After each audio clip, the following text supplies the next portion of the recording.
Pourquoi, selon vous, avait-il pris cette décision de ne pas vous inviter? Écoutez, moi j'ai le sentiment, je suis très complotiste, vous savez, j'ai le sentiment que on nous en veut plus particulièrement, parce que j'ai insisté auprès de Madame Ernotte sur le fait que ça fait 2 ans, que l'UPR, sur l'ensemble des chaînes de France Télévisions, de l'ensemble de l'audiovisuel public, a eu droit à 0 heure, 0 minute, 0 seconde en piétinant tout simplement les principes de pluralisme politique. Et c'est tellement vrai qu'on a saisi le CSA qui nous a donné raison.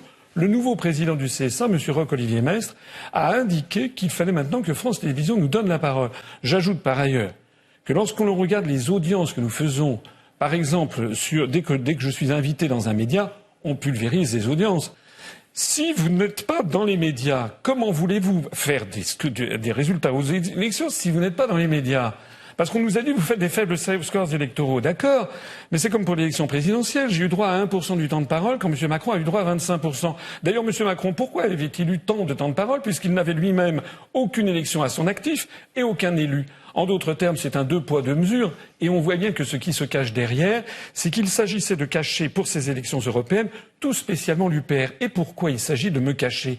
Parce que je suis la seule tête de liste qui depuis 12 ans explique aux Français qu'il faut sortir de l'Union européenne et de l'euro. Or, l'ensemble de la construction européenne est en train de partir en quenouille et l'Élysée a peur d'une seule liste, la liste de l'UPR. Vous savez que les Gilets jaunes se tournent de plus en plus vers notre liste. Et les Gilets jaunes peuvent constater à quel point nous sommes blacklistés. Peut-être précisément parce que les Gilets jaunes se retrouvent dans notre programme de référendum d'initiative citoyenne sur tout sujet, de remise en cause des traités européens, parce que l'un ne va pas avec l'autre. On ne peut pas avoir un référendum rendant aux Français leur démocratie et rester dans l'Union européenne. Je note d'ailleurs que sur les 12 listes qui vont être présentes lors de ce débat, donc vous y serez, donc j'y serai, eh bien je serai le représentant de la seule liste qui n'a jamais été présente au Parlement européen.